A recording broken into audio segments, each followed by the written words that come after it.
श्रियकान्ताय कल्याणनिधये निधयेतिनाम् श्रीवेङ्कटनिवासाय श्रीनिवासाय मङ्गलम्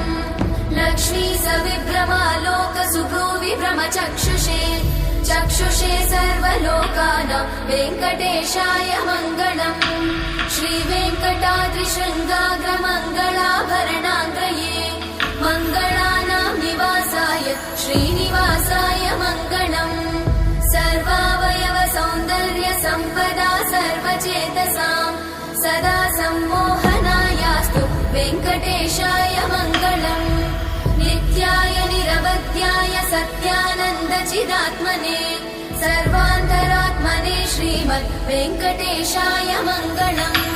स्वतः सर्वविदे सर्वशक्तये सर्वशेषिने सुलभाय सुशीलाय वेङ्कटेशाय मङ्गलम्